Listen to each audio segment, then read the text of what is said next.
Hello and welcome to YouTube channel of Prince Civil Services, a unique initiative of Prince Edu Hub, Sikar Rajasthan.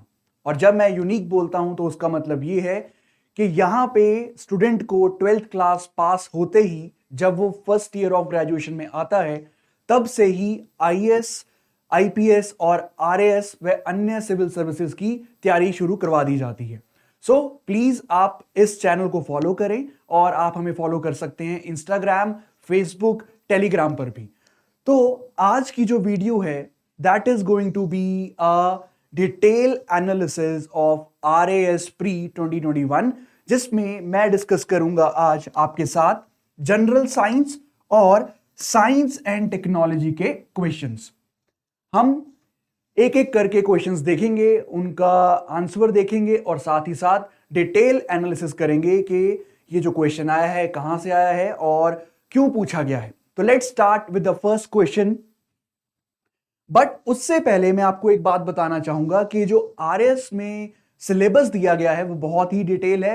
तो student से I will request that always follow the syllabus और stick to the syllabus, क्योंकि इतना detail syllabus आपको और कहीं नहीं मिलेगा और सिलेबस के बाहर कुछ नहीं आएगा। तो जब भी आप तैयारी करें या कर रहे हैं तो प्लीज सिलेबस को ध्यान में रख के ही तैयारी करें।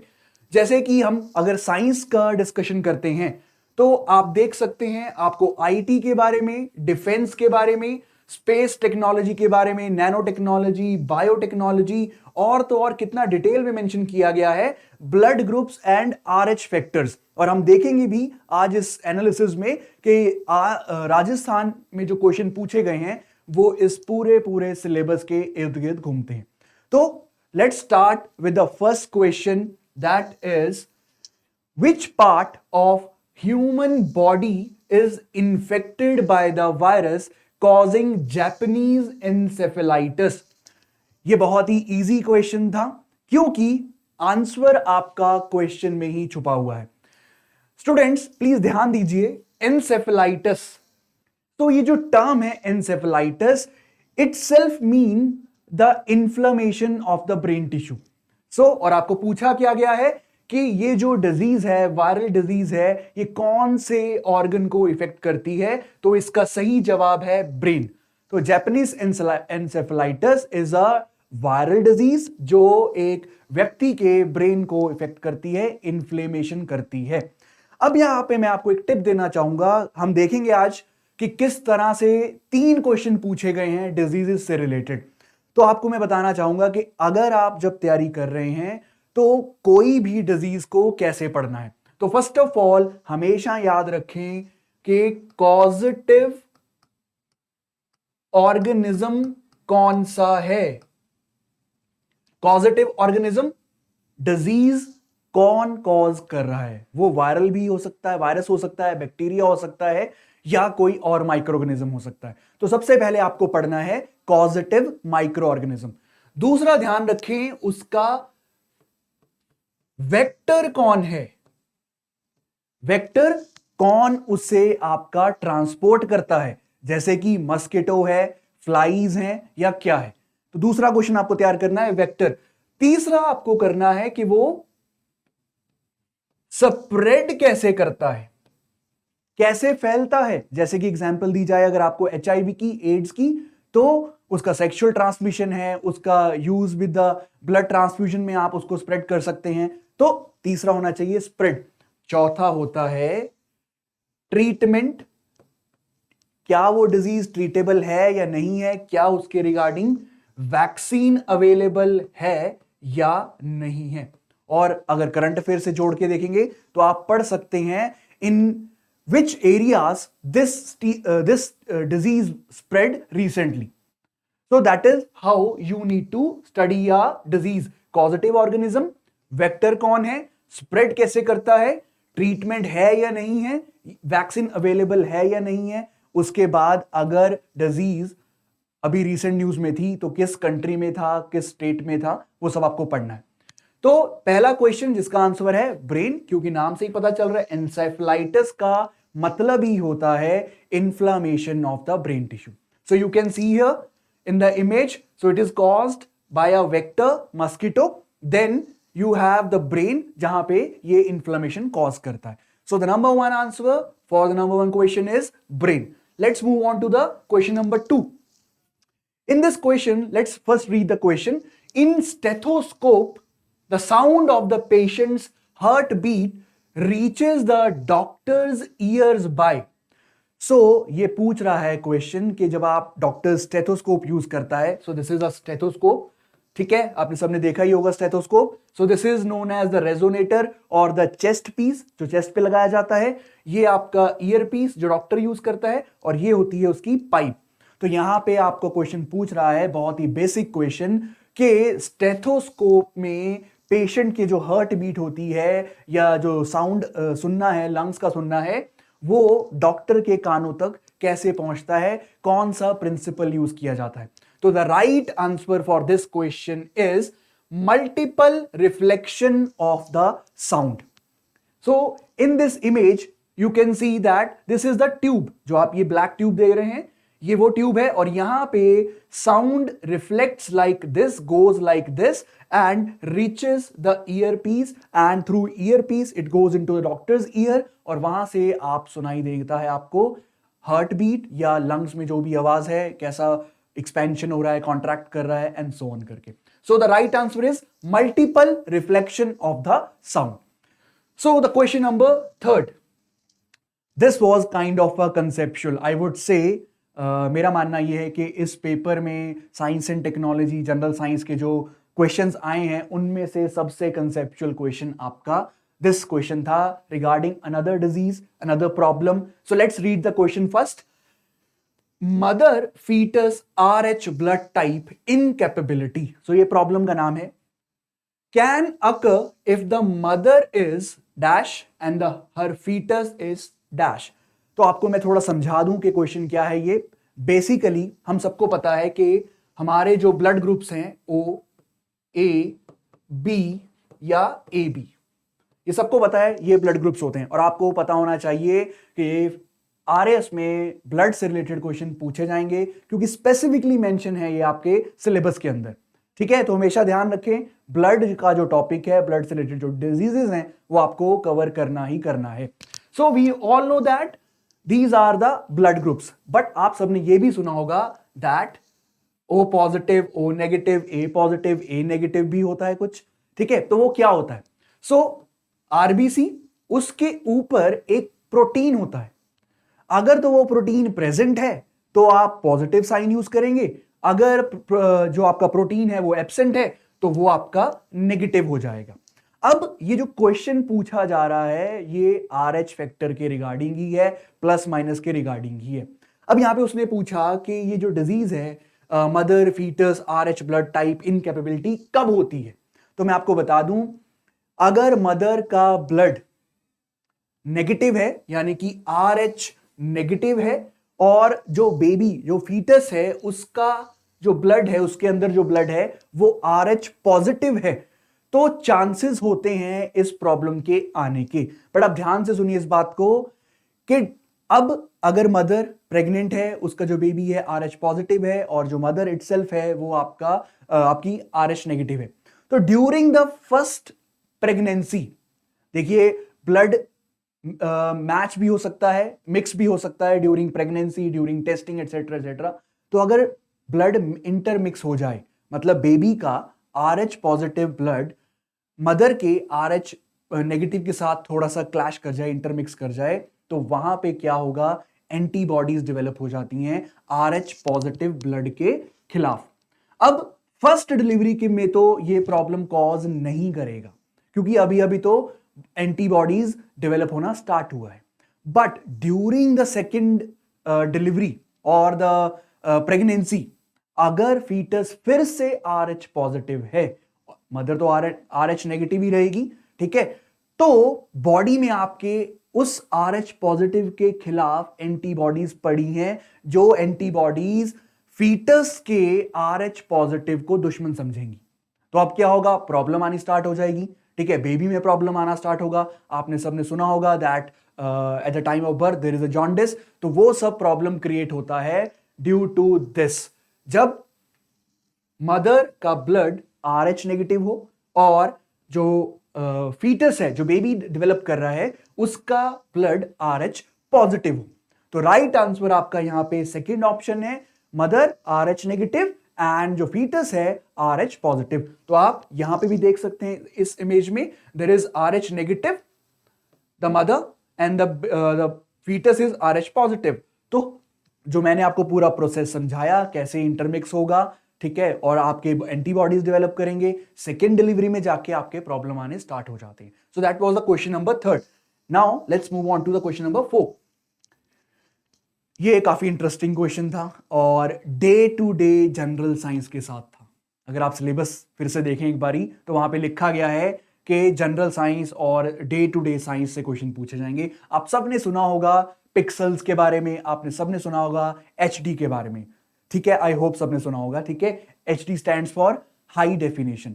अब यहां पे क्वेश्चन पूछा गया है with a 16:9 picture aspect ratio, display resolution 1080 pixels mean.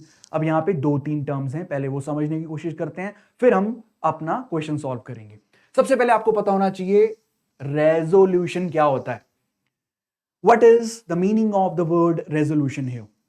Resolution defines the number of pixels or dots that make up the picture. So आप एक स्क्रीन देख रहे हैं, आप सब अगर लैपटॉप यूज कर रहे हैं, मोबाइल यूज करते हैं, तो आपके सामने एक स्क्रीन है। तो स्क्रीन पे जो छोटे छोटे डॉट्स होते हैं, अब कितना नंबर ऑफ डॉट्स है उसको आप बोलते हो रेजोल्यूशन। जितना ज्यादा resolution, higher the resolution and clearer is the picture, या आप बोल सकते हैं ओवरऑल क्वालिटी जो पिक्चर की होगी बहुत बढ़िया आएगी। अब एक तो क्लियर हो गया रेजोल्यूशन, 1080 मीन पिक्सल्स, इतने पिक्सल्स हैं। ये एस्पेक्ट रेशो क्या है? अब आप अपनी स्क्रीन पे देख सकते हैं, ये जो इमेज में आपको दिखा रहा हूं, aspect ratio, simple aspect ratio is the ratio between the width and height. Height और विड्थ का जो रेशियो है उसको एस्पेक्ट रेशियो बोला जाता है। अब यहां पे वो क्वेश्चन पूछ रहा है कि कोई रेजोल्यूशन है 1080 पिक्सल्स, अगर आप उसको 16:9 की एस्पेक्ट रेशियो में डाल देंगे तो उसका मतलब क्या है, उसमें कितने पिक्सल्स होंगे? तो the right answer is 1920 pixels width के अंदर और 1080 पिक्सल्स आपके हाइट के अंदर। सो the right answer, right option is D. तो देखिए please start observing your common day phenomena, everyday phenomena, okay? Because वहीं से क्वेश्चन पूछे जाते हैं। RS में तो पूछेगा, UPSC में भी पूछे जाते हैं कि आप जो आसपास देखते हैं उसके पीछे की साइंस क्या है। Please be observant so that you can solve the questions. Now move on to the next question. This was the simplest question. Please do read vitamins, vitamin related diseases, vitamin deficiency diseases, वहां से question आएगा ही आएगा। So let's look at this question, which of the following vitamins are fat soluble vitamins? तो देखिए दो तरह के विटामिन्स होते हैं, कैटेगरी होती है fat soluble and water soluble vitamins. तो आप अपनी स्क्रीन पे देख सकते हैं, for your information also, water soluble vitamins vitamin B, vitamin C, ये दोनों वाटर सॉल्यूबल होते हैं। उसके बाद ADEK, ये आपके फैट सॉल्यूबल होते हैं। और क्वेश्चन क्या पूछ रहा है, फैट सॉल्यूबल विटामिन कौन से हैं? ठीक है, तो आप यहां पे देख सकते हैं the right answer is A and D, because B is a water soluble, C is a water soluble. तो ये नहीं हो सकता, ये नहीं हो सकता, ये नहीं हो सकता, and the right answer is option number 3, that is A and D. Okay, now let's move on to the next question. Very simple question, again a disease question. ये डिजीज कौन कॉज करता है? मैंने आपको बताया था डिजीज कैसे पढ़ना है, कॉजेटिव ऑर्गेनिज्म, वेक्टर कौन है, मतलब ट्रांसपोर्ट कौन करता है उसको, इसके लिए ट्रीटमेंट अवेलेबल है या नहीं है, स्प्रेड कैसे होता है, वैक्सीन अवेलेबल है या नहीं है। इस पैरामीटर पे आप पढ़ें डिजीजेस को तो आपका डिजीज का क्वेश्चन सॉल्व हो जाएगा। Now this question, malignant malaria is caused bye, बहुत तरह का मलेरिया होता है, बहुत सारे कॉजेटिव ऑर्गेनिजम्स होते हैं, प्रोटोजोन्स होते हैं बेसिकली, ठीक है। तो यहां पे मैलिग्नेंट मलेरिया कौन करता है, कौन सा ऑर्गेनिज्म है? The right answer is Plasmodium falciparum. So this is the right answer. Simple, factual, basic question. Next question. So this is regarding the science and technology from Rajasthan. Please, syllabus में लिखा हुआ है आपके science and technology from the Rajasthan angle. ठीक है, तो question क्या है? Solar observatory in Rajasthan is situated at. Solar observatory to study the sun. We have observatories, we have telescopes. तो ये क्वेश्चन क्या पूछ रहा है कि राजस्थान में सोलर ऑब्जर्वेटरी कहां पे है? तो इसका आंसर है उदयपुर. तो आप इस स्क्रीन पे देख सकते हैं उदयपुर में there is a lake by the name of Fateh Sagar lake. उस फतेह सागर लेक में आपका सोलर ऑब्जर्वेटरी को बनाया गया है. तो इस क्वेश्चन का सही जवाब है Udaipur. Okay, very simple, very factual question. Next, which of the following is again a disease based question, not a zoonotic disease. Please ध्यान रखेंगे, पूछा क्या गया है, नॉट अ जूनोटिक डिजीज. पहले तो आपको यह पता होना चाहिए कि जूनोटिक डिजीज होती क्या है. ठीक है, तो जूनोटिक डिजीजेस वो डिजीजेस हैं which are transmitted from animals to humans. कौन सी डिजीज है वो? जो कि एनिमल्स से ह्यूमन को स्प्रेड होती है. एनिमल्स टू ह्यूमन, उन डिजीज को हम जूनोटिक, जू मतलब जहां पे देयर आर एनिमल्स, तो जूनोटिक डिजीजेस. अब ये क्वेश्चन क्या पूछ रहा है कि अमंग द फॉलोइंग कौन सी जूनोटिक डिजीज नहीं है? प्लीज रिमेंबर दिस, नहीं है. सो आप सबने सुना होगा प्लेग के बारे में, रेबीज डॉग से, सार्स अभी जो न्यूज में था कोरोना के रिगार्डिंग. ठीक है, तो यहां पे राइट आंसर क्या बनता है? Mucormycosis. It is a fungal disease जो कि आपका किसी भी एनिमल के द्वारा ह्यूमन तक नहीं पहुंचती. ठीक है, अब आपके लिए एक टास्क है. प्लीज कमेंट सेक्शन में मुझे बताएंगे आप कि प्लेग, रेबीज और सार्स किन एनिमल्स के द्वारा ह्यूमन तक ट्रांसफर होता है. ठीक है, please comment in the comment section. So the right answer is mucormycosis. Again, a very basic, very fundamental science question, but I would say a tough question because हम इतना detail में नहीं जाते. ठीक है, कि ये जो सैटेलाइट लॉन्च हुआ था ये कौन से फ्रीक्वेंसी पे काम करता है, कौन से नहीं करता. बट यहां पे आपको याद करना है, चाहे इनसैट जीसैट ना लिखा होता, सैटेलाइट कम्युनिकेशन, जो सैटेलाइट्स कम्युनिकेशन के लिए यूज किए जाते हैं, किस फ्रीक्वेंसी में काम करते हैं. Let's read a question once again. Which of the following frequency bands is not used in INSAT, GSAT, satellite communication? तो क्वेश्चन क्या पूछ रहा है कि कौन सा frequency band is not used in INSAT, GSAT, satellite communication. तो यहां पे याद करने वाला है. ठीक है, तो यहां पे KA बैंड जो है, C बैंड है, KU बैंड है, इन सब में आपका यूज किया जाता है. इस फ्रीक्वेंसी पे आपका कम्युनिकेशन किया जाता है. ये जो MF, ये जो आपका फ्रीक्वेंसी है, इसको नहीं यूज किया जाता है सैटेलाइट्स के द्वारा, कम्युनिकेशन सैटेलाइट्स के द्वारा कम्युनिकेट करने के लिए. सो the right answer is MF. Okay, next question. So this was a question based basic nano technology. I hope you all know the meaning of nano technology. Nano means 10 raised to power minus 9. Micro means 10 raised to power minus 6. अब देखिए होता क्या है, principal समझिए एक बारी. Suppose this is pen, it's a standard pen. तो it is made of plastic, it has got some properties, we all know the properties of the plastic. But होता क्या है, जब आप 10 raised to power minus 9 इतने छोटे scale पे चले जाते हैं, नैनो लेवल पे चले जाते हैं, तो जो प्रॉपर्टीज इसकी नॉर्मल स्केल पे थी वो चेंज हो जाती हैं. For example, plastic is a bad conductor of electricity, हम सब जानते हैं. ठीक है, तो ये हो सकता है कि अगर आप इसको छोटा करते करते करते 10 raised to power minus 9 तक पहुंच जाएं, इतना छोटा कर दें इसको, तो उसकी प्रॉपर्टीज बिल्कुल उल्टी हो जाएंगी. तो बस नैनो टेक्नोलॉजी इसी प्रिंसिपल पे काम करता है कि प्रॉपर्टीज का रिवर्सल होना जब आप किसी चीज को इतने छोटे स्केल पे ले जाते हैं. अब यहां पे क्वेश्चन क्या पूछ रहा है, अब आप ध्यान रखना, नैनो टेक्नोलॉजी जब आप पढ़ेंगे सबसे इंपॉर्टेंट उसमें पूछा जाता है उसकी एप्लीकेशंस, कहां कहां यूज होती है नैनो टेक्नोलॉजी। तो let's check the question. A quantum dot, option a frictional nano robot, nano scale analogue of radio antennas, electron microscopy image of nano structures, या अ सेमीकंडक्टर नैनो स्ट्रक्चर। तो इसका सही जवाब है it is a semiconductor nano structure. अब यहां पे क्या होता है ना, सेमीकंडक्टर आप सब जानते होंगे, आपके जो इलेक्ट्रॉनिक आइटम्स होती हैं उसमें यूज किया जाता है, बट जब आप नैनोमीटर स्केल पे जाके सेमीकंडक्टर बनाते हैं उसको बोला जाता है क्वांटम डॉट।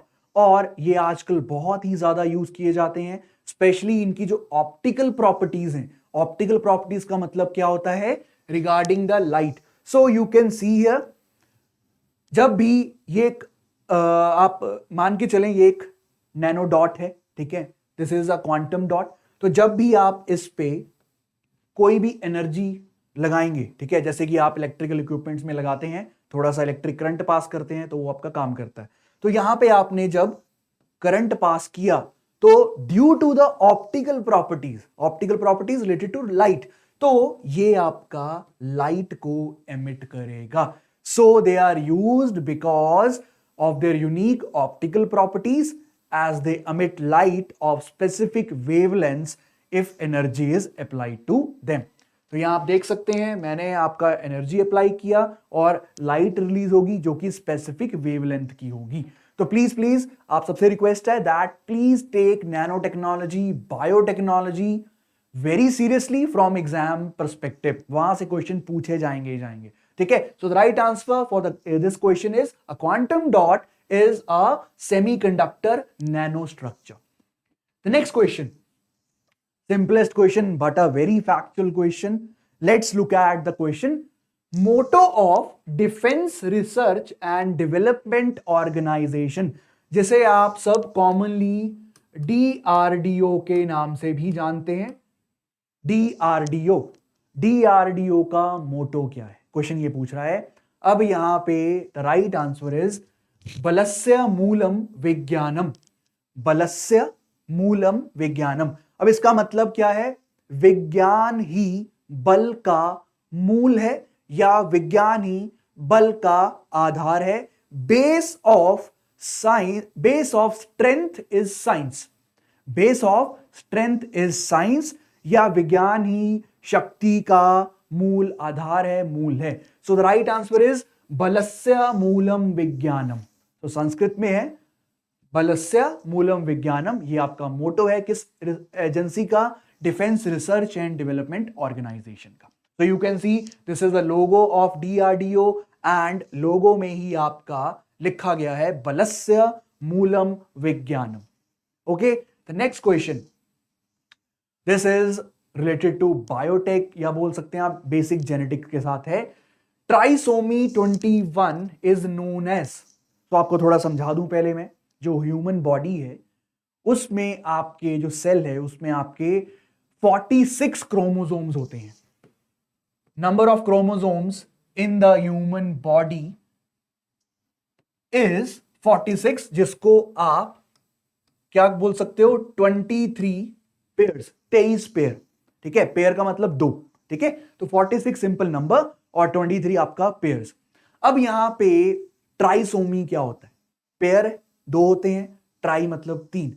तो ऐसी कंडीशन जब ये जो क्रोमोसोम का पेयर है, ये जो पेयर आप देख रहे हो, ये दो की बजाय तीन प्रेजेंट हो, मतलब कोई ना कोई एबनॉर्मेलिटी हो गई है, तो उस कंडीशन को आप ट्राइसोमी बोलते हो। मतलब जहां क्रोमोसोम दो होने चाहिए थे, एक पेयर होना चाहिए था, वहां पे अब आपके तीन नंबर प्रेजेंट पड़े हैं। अब यहां पे ट्राइसोमी समझ आ गया सबको, आई होप।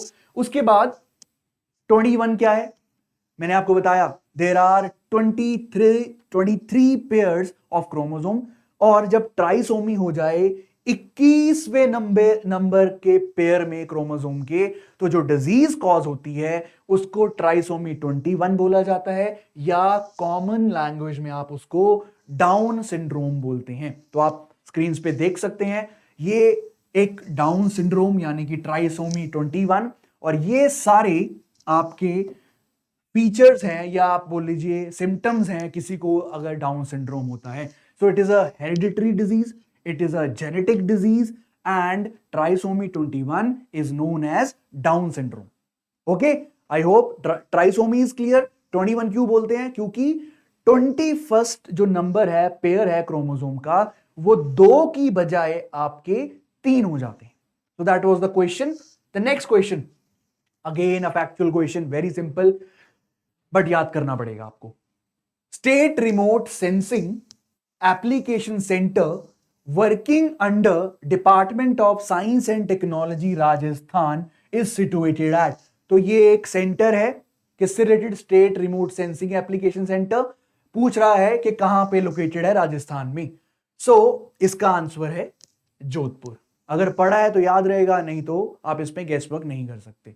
तो आपको कुछ इंपॉर्टेंट इंस्टीट्यूट्स हैं साइंस एंड टेक्नोलॉजी से रिलेटेड, वो आपको याद करने पड़ेंगे कहां कहां प्रेजेंट है. The next question, the simplest question, आप 6th 7th 8th क्लास से पढ़ते आ रहे हैं. Compressed natural gas is mainly, जो आप सीएनजी कॉमन भाषा में बोला जाता है, उसकी फुल फॉर्म है कंप्रेस्ड नेचुरल गैस.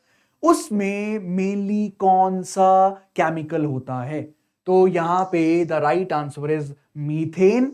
तो तकरीबन 96% के तकरीबन इसका जो कॉन्स्टिट्यूएंट है सीएनजी का वो मीथेन होता है. जो बचा आपका 4%, उसमें और छोटी मोटी गैसेस जो हैं ethane etcetera etcetera. But mainly आप यहां पे क्वेश्चन देखिए क्या पूछ रहा है, सीएनजी इज मेनली. अगर क्वेश्चन दूसरा होता कि सीएनजी कंटेन्स, तो उसमें आप अलग से करते हो उसको, ठीक है. पर यहां पे मेनली पूछ रहा है कि मतलब सीएनजी में मेनली क्या कौन सा केमिकल है, तो that is methane, that is CH4. अब यहां पे फिर से एक क्वेश्चन आ सकता है, एलपीजी में क्या होता है, एलपीजी में कौन सा केमिकल ऐड किया जाता है, तो प्लीज आप वो पढ़ सकते हैं. So the last question from the science and technology, I hope you are with me right till this time.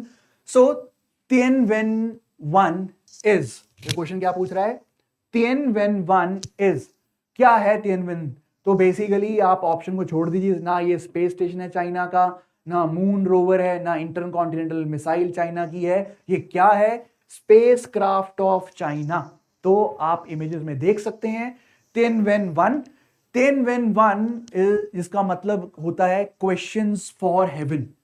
Okay, ये तो आपसे नहीं पूछेगा, बट आपको ये पता होना चाहिए, यही नहीं जितने भी स्पेस मिशंस हैं, चाहे वो इसरो का है, आपका चाइना का है, नासा का है, यूएस यूरोप का है, आप सबको पता होना चाहिए. तो यहां पे ये क्या है, Tianwen इज अ स्पेसक्राफ्ट जिससे चाइना आपका मार्स पे पहुंचा. ये कुछ क्वेश्चंस थे जो आपके इस साल 2021 में RAS में पूछे गए from science and technology. I hope अगर आपको अभी भी कोई डाउट है तो आप प्लीज कमेंट सेक्शन में कमेंट कर सकते हैं. I will try to reply as soon as possible. This is Sanchit signing off, and please follow Prince Civil Services YouTube channel. You can also follow us on Facebook, Twitter, Instagram and Telegram with the same name. Thank you for listening. Please share this video as much as possible. Thank you.